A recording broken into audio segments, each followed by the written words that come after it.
अरिहन्ता नमो अरिहन्ताणं नमो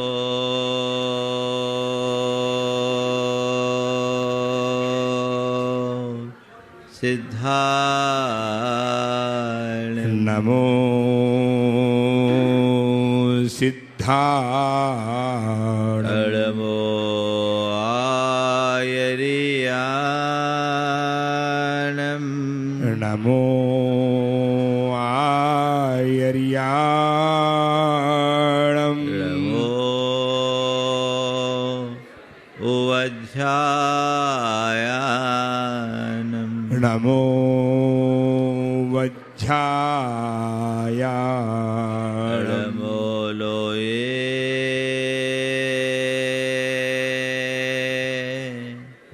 सवशाहुनं नमो लोये सव्यसाहुणम् एषो पञ्च अळमोयारो एषो पञ्चनमो यारो सवपावपणाशिनो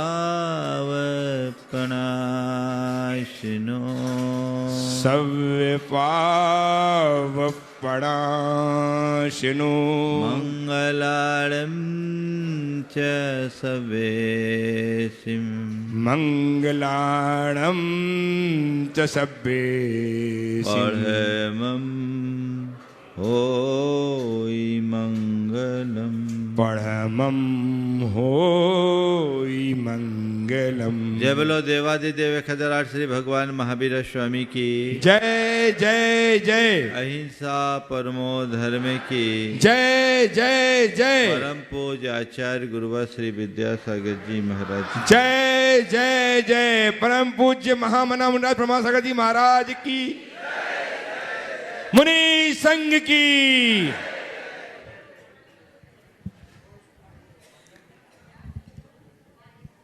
आप सब बड़े भाग्यशाली हो, क्योंकि आपको तीर्थ वंदना और प्रभु आराधना का सौभाग्य मिला है। गृहस्थों के पुण्यवर्धक 7 स्थानों में जिन पूजा और तीर्थ वंदना का महत्वपूर्ण स्थान है। शास्त्रों के अनुसार जो गृहस्थ 7 क्षेत्रों में अपने द्रव्य का उपयोग करके अपने जीवन को आगे बढ़ाता है, वह 700 पुण्य का भागी होकर परंपरा से मुक्ति को प्राप्त करता है। वे 7 स्थान हैं: जिनबिंब, जिनागार, जिन यात्रा, प्रतिष्ठिकम, दान, पूजा, सुसिद्धांत, लेखनम, सप्त क्षेत्रयो।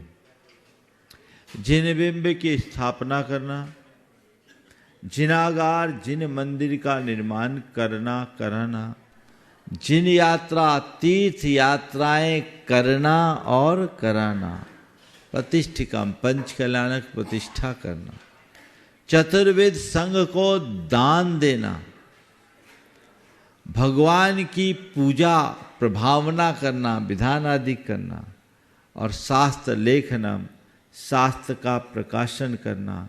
इन 7 स्थानों में अपने धन और समय को अर्पित करने वाला जीव अपनी आत्मा का शीघ्र उत्थान करता है। आप सब लोग भव्य लोग हो।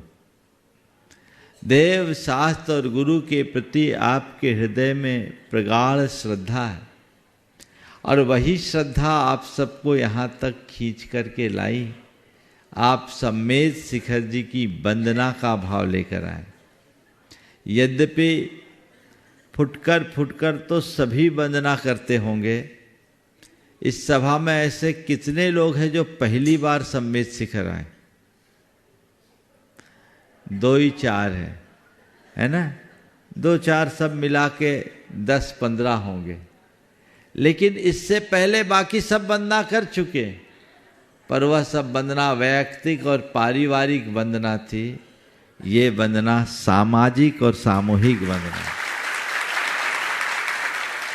हर्ष पिछले दिनों आकर कह रहा था, महाराज एक बार हम लोगों की इच्छा है कि हम पूरी नरसिंहपुरा, दशा नरसिंहपुरा समाज को लेकर के यहाँ आए। मैंने कहा नरसिंहपुरा समाज एक ट्रेन में तो नहीं समाएगी, समाज तो बड़ी है। और मैं उदयपुर के प्रवास काल में जिस क्षेत्र में विहार किया, मुझे लगता है दशा नरसिंहपुरा का मूल स्थान तो वही है, और काफ़ी घूम के आए। एक बड़ी भक्त समाज, भावनापूर्ण समाज है। ये पहला आपका प्रयोग है। 1251 यात्री आए और सबकी कल वंदना भी निर्बाध हो गई। मैं जिन लोगों के प्रयासों से, चाहे वो कुंती लाल जी हो, चाहे हर्ष हो, मैं बाकी के नाम नहीं जानता, लेकिन जो इस योजना में सहभागी हैं उन सभी को आशीर्वाद देता हूँ और आप सबके पुण्य की सराहना करता हूँ और भावना भाता हूँ यही उपक्रम आगे भी चलते रहे। आप लोगों ने वंदना की, अभी सम्मेद शिखर विधान करोगे। मैं आपसे पूछता हूँ, इस वंदना का क्या फल पाया?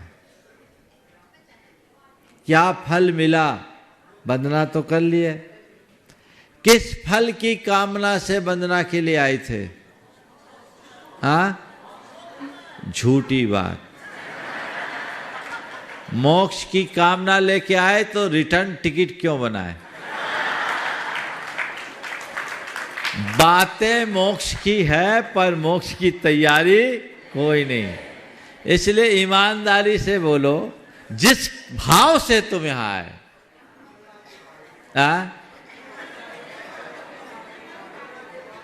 वंदना के वंदना क्यों? मेरे देखे 4 भाव लोग लेकर आते हैं। पहला भाव, सम्मेद शिखर की वंदना से पुण्य का बंध होगा। दूसरा भाव, सम्मेद शिखर की वंदना से मेरे पाप कटेंगे। तीसरा भाव, सम्मेद शिखर की वंदना का महाफल है, एक बार बंदे जो कोई ताहे नरक पशु गति नहीं होई, मेरी दुर्गति टलेगी। और चौथा भाव, कुछ लोग ये भी लेकर आते हैं कि सम्मेद शिखर आएंगे तो सारी आपत विपत टल जाएगी, है ना? ये चारों के चारों लाभ परोक्ष हैं। तुमने कितना पुण्य बांधा है, कोई हिसाब किताब? पुण्य की क्रिया तो तुम्हारी देखने में आ रही है, पुण्य दिख रहा है क्या? तुम्हारा कितना पाप कटा, ये देखने में आया क्या? और दुर्गति तो मरने के बाद टलेगी, जीते जी तो उसका हिसाब नहीं है। और मुसीबतें, आपद विपद तो ये तो आती जाती रहती है। ये चारों परोक्ष लाभ है। प्रत्यक्ष लाभ क्या? इतने बड़े महान तीर्थ की वंदना आप लोगों ने की, सम्मेद शिखर की वंदना, कुछ प्रत्यक्ष लाभ मिलना चाहिए कि नहीं? तीर्थ वंदना को महाफलदायी क्यों कहा? केवल इसलिए कि जो भाव से तीर्थ वंदना करता है वह एक दिन तीर्थ बन जाता है। जिन तीर्थंकरों के पद रज से पवित्र इस भूमि धरती की वंदना करने आप आए, वे तीर्थंकर भी कभी हमारी आपकी तरह वंदना करने वालों के क्रम में लगे होंगे। आज हम आप जो यहां वंदना कर रहे, हो सकता है कोई भव्य जीव ऐसा भी हो जो भविष्य में तीर्थंकर बन करके तर जाए, लेकिन इसका प्रत्यक्ष लाभ हमें दिखना चाहिए। क्या है प्रत्यक्ष लाभ? बोलो। और अगर प्रत्यक्ष लाभ नहीं तो परोक्ष लाभ भी नहीं। 4 बातें आपसे कहूंगा, क्योंकि आज आप लोगों को विधान भी करना है, इसलिए ज्यादा लंबा नहीं खींचूंगा। सार में 4 बातें कह रहा हूं, जो आपके जीवन में साकार हो जाए तो यहां आना सार्थक होगा। सबसे पहली बात, पुण्य बंधा, उसकी कसौटी अहोभाव की वृद्धि। हमारे धर्म की श्रद्धा में वृद्धि होनी चाहिए। क्या होनी चाहिए? शिखर जी आए, मेरा अहोभाव बढ़ा, मेरी धर्म श्रद्धा में वृद्धि हुई, तो मैंने कोई पुण्य अर्जित किया, अन्यथा नहीं। अपना लेखा जोखा करके देखना, अपने भीतर झांक कर देखना कि सम्मेत शिखर की वंदना से पूर्व मेरी जैसी श्रद्धा थी, उसमें वृद्धि हुई है या नहीं। पहली बात क्या? धर्म श्रद्धा में वृद्धि। मन बनाओ, अब मैं अपनी प्राथमिकताओं को बदलूंगा। अभी तक मैं धार्मिक कार्यों और क्रियाओं में रुचि हीनाधिक रूप से रखता था, अब मेरी सर्वोच्च प्राथमिकता होगी। ये होना चाहिए ना। यहां भी आप लोग आए हो तो किसके आधार पर आए? कौन लेकर आया? महाराज कमेटी ने आयोजन किया तो आए? नहीं, ये आपकी प्राथमिकता यहां लेकर आई। बहुत सारे ऐसे लोग होंगे जो चाह करके भी दूसरी जगह चले गए, नहीं आ पाए, उनकी प्राथमिकताएं दूसरी थी, और जिनकी प्राथमिकता थी वे उड़ के भी आ गए। है ना? आना है तो आना है। बस मैं आप सबसे इतना कहना चाहता हूं कि धर्म को अपनी सर्वोच्च प्राथमिकता में रखो। जैसे शिखर की वंदना मैंने की, वैसी धर्म मेरे विचारों में शिखर पर होना चाहिए। अगर कोई धार्मिक प्रसंग आता है तो अन्य कार्यों की अपेक्षा मुझे उसे महत्व देना है। यहां से जाकर रोज मैं मंदिर नहीं जाता था तो मंदिर जाना शुरू करूंगा। प्रतिदिन अभिषेक पूजन नहीं करता था तो अभिषेक पूजन करूंगा। जाप पाठ नहीं करता था तो अब जाप पाठ करूंगा। स्वाध्याय नहीं करता था तो स्वाध्याय करूंगा। धर्म प्रवचन नहीं सुनता था तो धर्म प्रवचन सुनूंगा। अपने क्रिया आचारों के पालन में शिथिलता रखता था, उन्हें अब दूर करूंगा। ये होना चाहिए कि नहीं? हाँ, होगा, होगा। बस हो जाए तो जीवन बदल जाए। तो पहली बात क्या है? धर्म श्रद्धा में वृद्धि।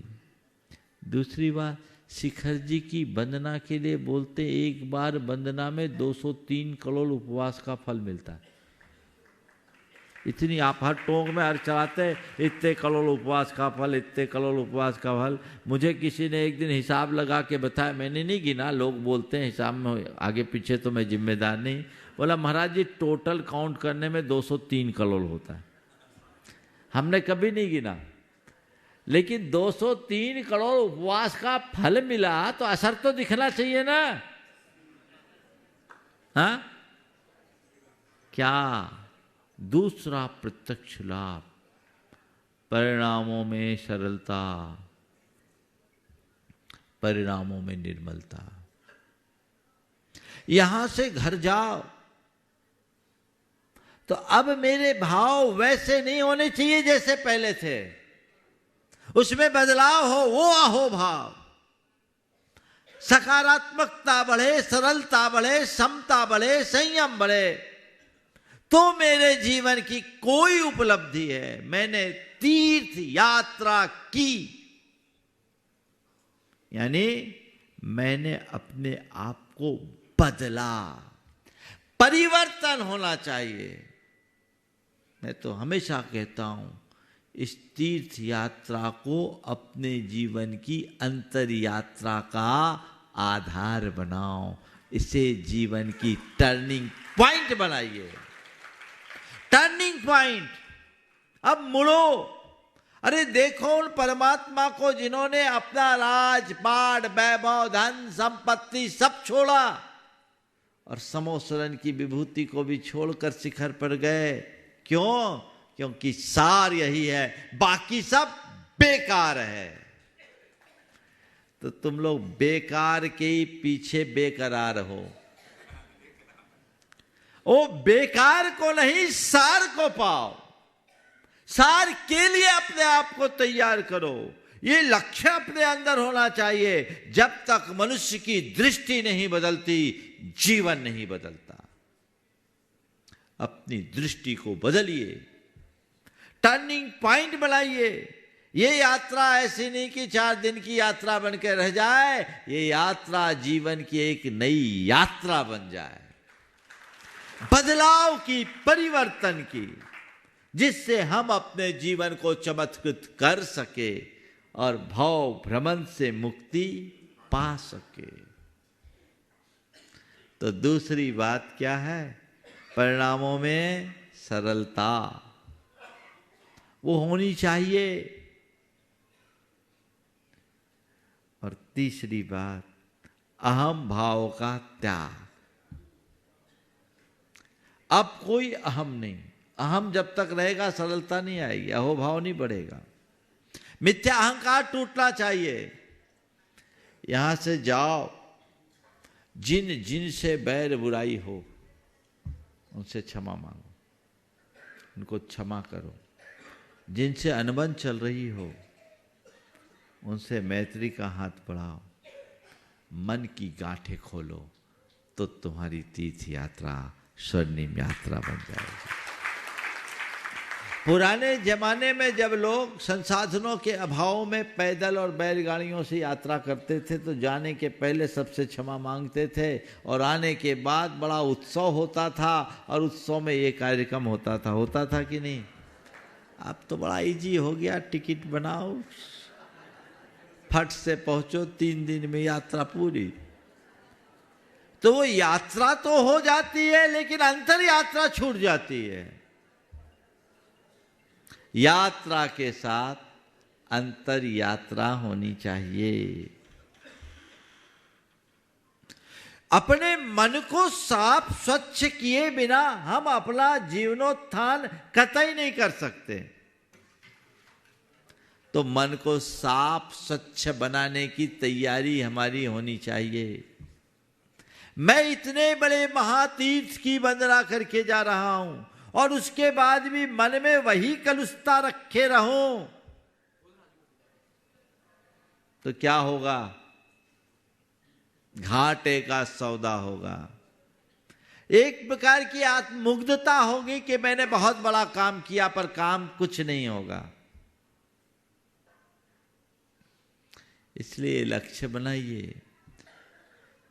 इस सभा में हो सकता है बहुतों के मन में एक दूसरे के प्रति कटुता हो और बात की कटुता, दूसरों की कटुता तो जाने दो। सामूहिक तीर्थ यात्राओं का आनंद भी आता है और कई लोगों के सामूहिक तीर्थ यात्रा में आपस में खटपट भी हो जाती। कुछ नहीं है तो व्यवस्था को ही लेकर के चढ़ बैठोगे एक दूसरे के ऊपर। वो खटपट मन में कटुता भरती है और ये कटुता जीवन को नीरस बनाती है। इससे हमें बचना है, इससे हमें मुक्त होना है।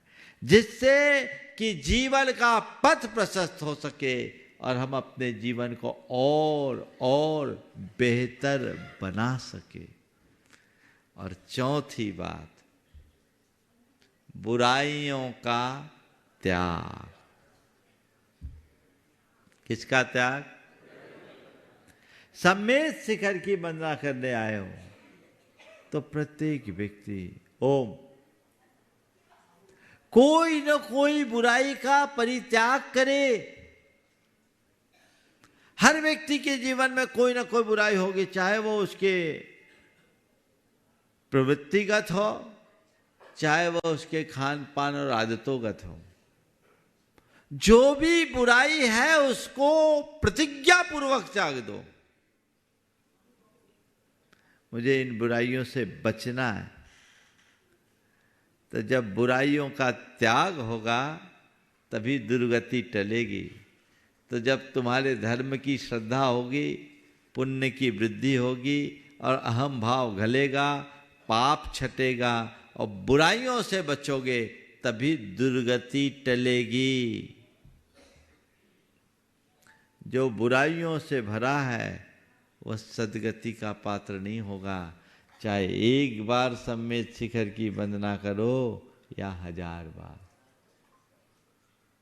एक बात और बताता हूं, जिसकी भवितव्यता खराब होती है उसको शिखर जी की वंदना का सौभाग्य नहीं मिलता।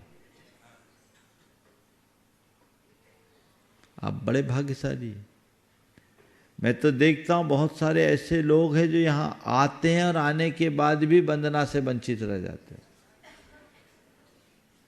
एक सज्जन 4 बार शिखर जी आए और बहुत रोते रोते के कि मैं 4 बार आया और चारों बार मौसम बिगड़ गया, बिना वंदना के जाना पड़ा। यहां भी अगर कुछ ऊपर नीचे हो जाता तो ये सब सुलाभ पाने के लिए बहुत सारे सन्निमित्त जोड़ने पड़ते हैं। जिनका भवितव्य अच्छा होता है उनको ये सब मिल पाता है। शास्त्रों में जो लिखा है, एक बार बंदे जो कोई ताहे नरक पशुगति नहीं होई, ये निराधार नहीं लिखा, ये बिल्कुल यथार्थ लिखा है कि एक बार जो वंदना करता है उसको नरक पशुगति नहीं जानी पड़ती, और जिनको जाना होता वो वंदना नहीं कर पाता। जिनको जाना होता है वो वंदना नहीं कर पाता। आपको एक शास्त्र की बात बताता हूं। रावण शिखर जी आया था, पद्म पुराण में वर्णन है। रावण शिखर जी आया था पर वंदना नहीं कर पाया, वंदना नहीं कर पाया। क्या किया? स्थंडिल नाम के पर्वत पर वह अपनी सैन्य छावनी के साथ डेरा डाला था। इसी बीच एक मदोन्मत्त हाथी दिखा। सम्मेद शिखर को सम्मेद शिखर इसलिए बोलते हैं क्योंकि मद और सहित हाथी से घिरा हुआ ये पर्वत था। इस पर्वत में ढेर हाथी होते थे। सम्मद करीबन पर्वत सम्मेद गिरिंद मस्त के विस्तीर्ण, ऐसा उल्लेख है। यहां एक मदोन्मत्त हाथी आया तो वो हाथी को बस करने में लग गया। वो उसी का नाम रखा त्रिलोक मंडन हाथी, जो रावण का रतन था, वो यहीं मिला था उसको। फिर इसके बाद उसके 2 लोकपाल थे, ऋक्षराज और यक्षराज। इन दोनों के इंद्र के लोकपालों ने, सोम और वरुण ने युद्ध लड़ लिया, बंदी बना लिया। तो रावण उनसे निपटने लग गया, शिखर जी की वंदना नहीं कर पाया। क्यों नहीं कर पाया? नरक जाना था, भवितव्य खराब था, कर लेता तो तर जाता।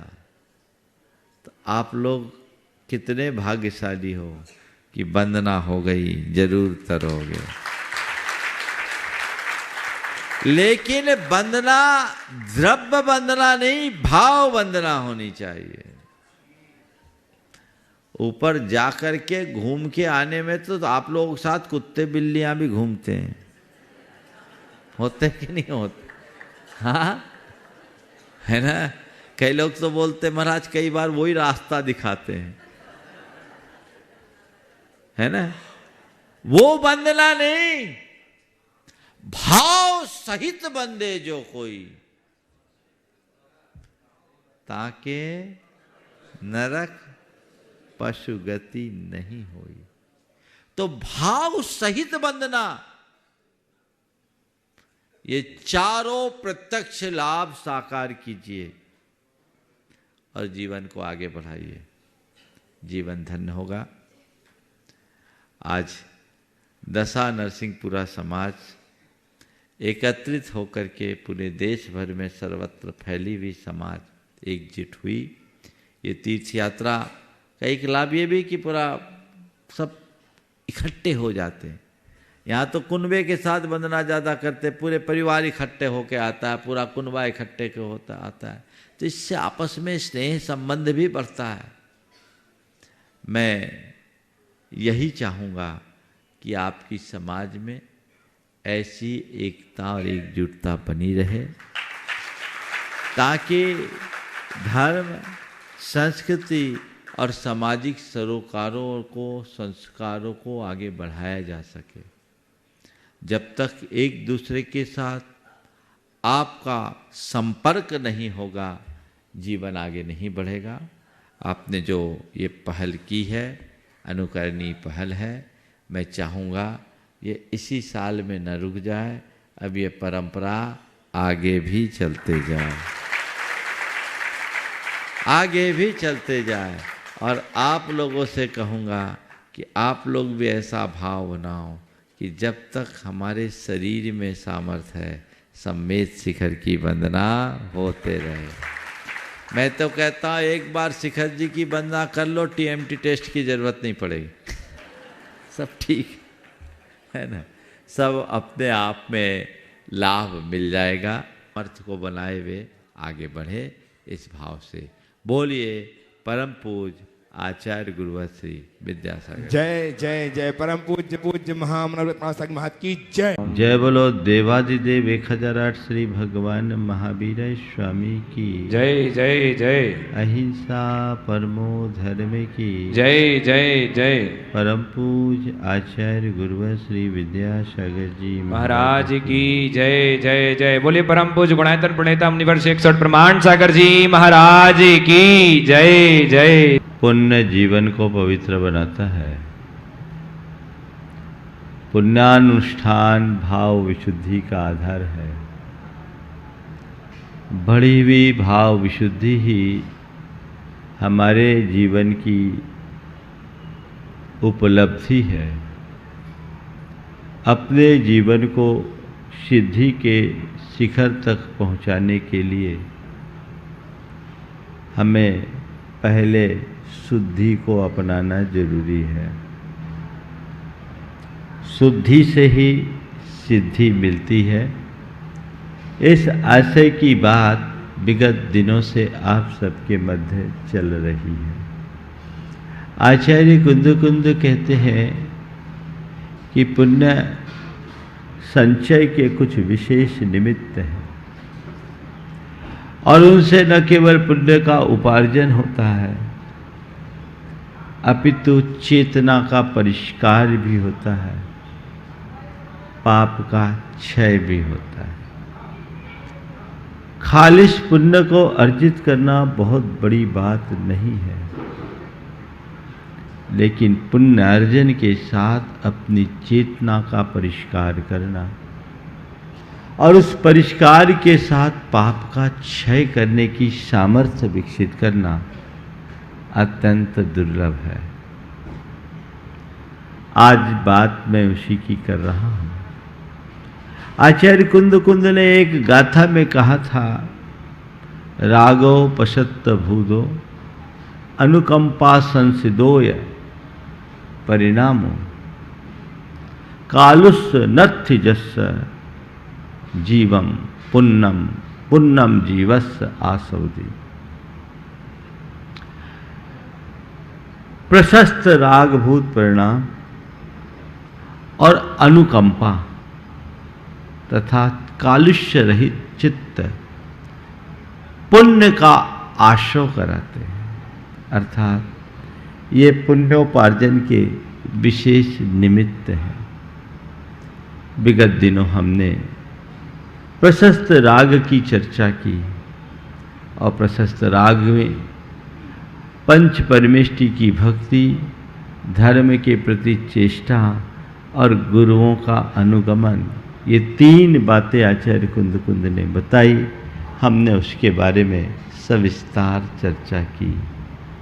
आज जो बात आ रही है वह है अनुकंपा की।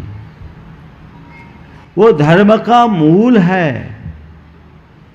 सच्चे अर्थों में यदि कोई धर्म का व्यवहारिक रूप हो तो मैं उसे अनुकंपा, दया और करुणा से युक्त परिणाम के रूप में ही देखता हूं। जिस व्यक्ति के हृदय में दया, अनुकंपा नहीं, वो सच्चे अर्थों में धर्मी हो ही नहीं सकता। कुरल काव्य में लिखा है कि जैसे सूखी धरती पर अंकुर नहीं फूटता,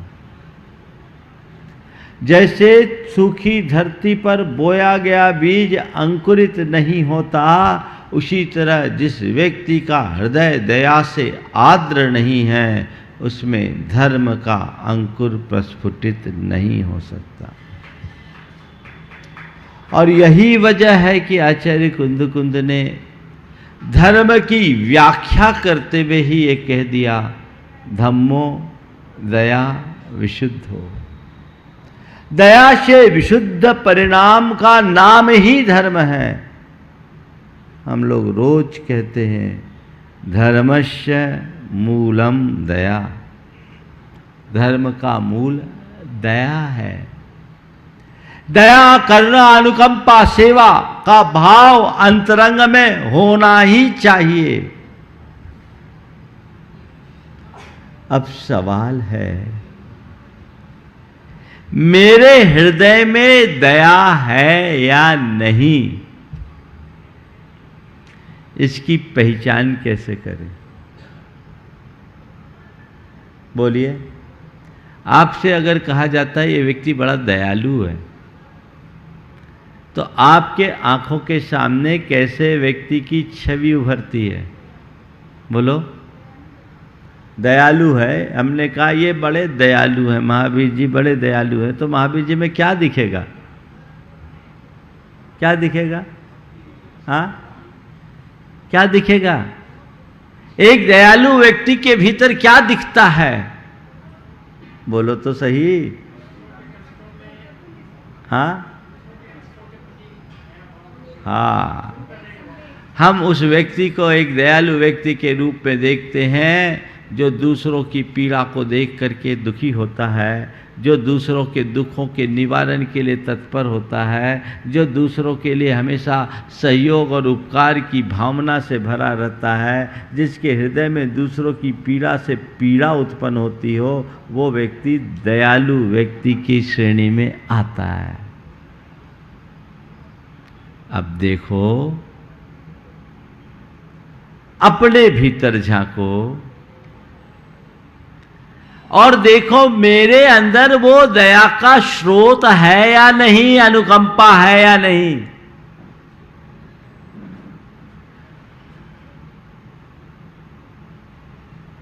अगर वो है तो मैं धर्मी कहलाने का अधिकारी हूं, और यदि वो नहीं है तो मैं नाम का धर्मी हूं। संत कहते हैं नाम का नहीं, काम का धर्मी बनो। और अपने हृदय को दया, करुणा, अनुकंपा से भरो। अनुकंपा की व्याख्या करते हुए आचार्य कुंद कहते हैं, तिकिदम बुभुक्षिदम वा दठून जो होदि दुहिद मनो परिवज्जदितम कि भैया तस्से सा होदि अनुकंपा। बड़े साफ शब्दों में उन्होंने अनुकंपा की अवधारणा को स्पष्ट किया है। जिसका मन दुखित होता है, तिखिदम बुभुक्षिदम वा दट्ठू ने जो होदि दुहिद मनो। दूसरे दीन दुखी भूखे प्यासे पीड़ित को देखकर जिसका मन दुखित होता है, केवल भूखा प्यासा नहीं, सब पीड़ित व्यक्ति को देखकर जिसका मन दुखी होता है और उस दुख से द्रवीभूत होकर तम किवया परिवज्जति, जिसके हृदय में कृपा का भाव प्रकट होता है,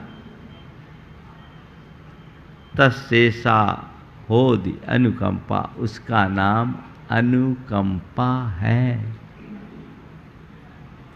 अनुकंपा तब तक घटित नहीं होगी जब तक तुम्हें दूसरों की पीड़ा अपनी पीड़ा प्रतीत नहीं होगी। पर की पीड़ा को देखकर चित्त में कपकपी आने का नाम अनुकंपा है। ये वेदना में भी है और संवेदना में भी है। लोग पर की वेदना से पीड़ित होकर के अपनी ओर से सहानुभूति प्रकट करते हैं और खुद की वेदना में भी औरों से सहानुभूति की अपेक्षा रखते हैं। मुझे कष्ट हो तो कोई मुझे सहानुभूति प्रकट करे, अपेक्षा होती कि नहीं होती? होती है। मुझे करे, ये दुर्बलता है। दूसरों के लिए सहानुभूति प्रकट करना हमारा धर्म है, पर खुद औरों से सहानुभूति चाहना हमारी कमजोरी। कमजोर मत बनो, मजबूत बनो। लेकिन इससे भी ऊपर का स्तर है समानुभूति। सामने वाले की पीड़ा मेरी पीड़ा बन जाए, ये समानुभूति संवेदना का चरम रूप है। भगवान महावीर के जीवन काल की घटना है।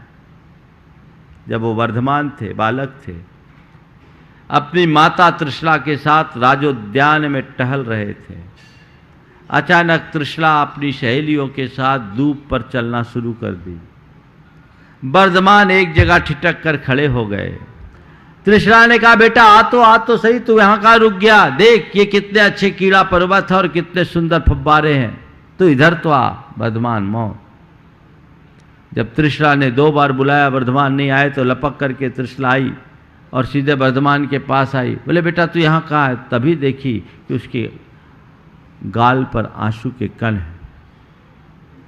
बेटा तुझे ये क्या हो गया? तू रो क्यों रहा है? माँ क्या बताऊं, आप लोग जब इन कोमल कोमल दूबों पर चलती हो ना, तो मुझे ऐसा लगता है जैसे मेरी पीठ पर चल रही हो। देखो ना, मेरी पीठ पर आपके पैरों के निशान भी आ गए हैं। तृष्णा सुनी तो एकदम बदहवासी हो गई। फट से भगवान वर्धमान की शर्ट को उतारा, देखा वहां निशान थे। वो हतप्रभ रह गई। क्या था? ये है समानुभूति, संवेदना का चरम रूप, जो दूब में भी अपनी अस्तित्व का आभास करा दे, अपनी सत्ता का आभास करा दे।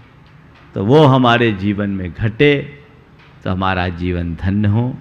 तो अनुकंपा जो हमारे धर्म का मूल तत्व है, जीवन को पवित्र बनाने का आधार है, उस अनुकंपा करुणा को आत्मसात करके चलने का भरपूर पुरुषार्थ करना चाहिए, और तभी हम अपने जीवन का पथ प्रशस्त कर सकेंगे। ये भावना उत्तरोत्तर हमारे जीवन में घटे, ऐसा भाव सबके मन में होना चाहिए। समय आप सबका हो गया, यहीं पर विराम। बोलिए परम पूज्य आचार्य गुरुवर श्री विद्यासागर।